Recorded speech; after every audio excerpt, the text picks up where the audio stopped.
Hello and welcome to 60 Seconds with Sergio. I am your host, Sergio Cabanas, attorney at law here in Florida. Thank you for joining me today. So today's question is a good one. It's a very common question. I'm asked this question I'd say about 4 to 5 times every week. And that is, Sergio, can you really please tell me the honest truth of how long a divorce process takes place here in Florida? Well, there's no set exact time for a divorce process. I can give you ranges. In fact, I'll start with the extreme ranges based on our history here for the Cabanas law firm. Our shortest, fastest divorce was as little as 3 weeks.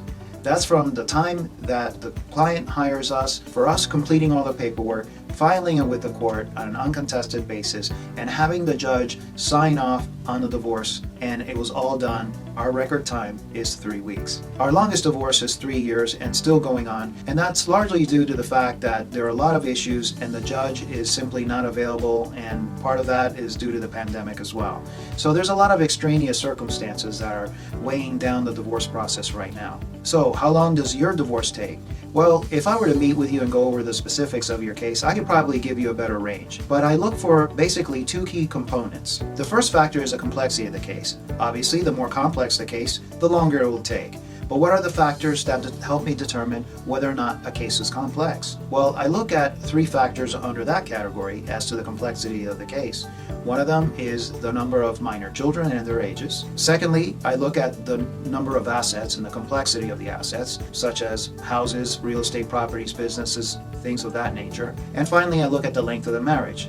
The longer the marriage has lasted, the more complex the issues could be. Now, all because these factors exist doesn't necessarily mean that your divorce will take forever. It just sends up a little alarm in my mind as to the length of the process and how complex the case will be and how quickly I can get it resolved for the client. Now we move on to the second factor, and that is the extent to which the spouses are agreeable and cooperative with regard to reaching an agreement for the divorce. I mean, you could have a very simple case and have 2 parties that are very disagreeable. And then I've had cases that have all these complex issues, but the parties are able to reach a fair, quick agreement, and it can sail through the process very quickly. So now that we have these 2 concepts in mind, we could take a look at that case that I did in as little as 3 weeks. We had a very simple case. There was no assets, or very little assets that were acquired during the marriage. Why? Because it was a short-term marriage, and there were no minor children, and the wife was not pregnant in that case. Furthermore, both parties were fully in agreement with the divorce. They were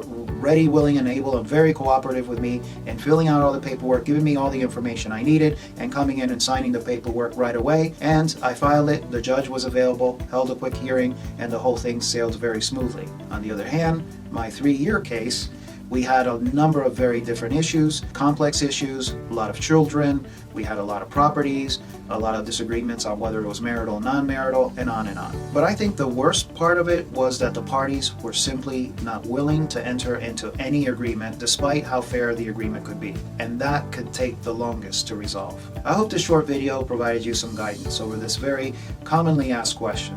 Thank you again for joining me, and as always, stay informed so you could stay strong.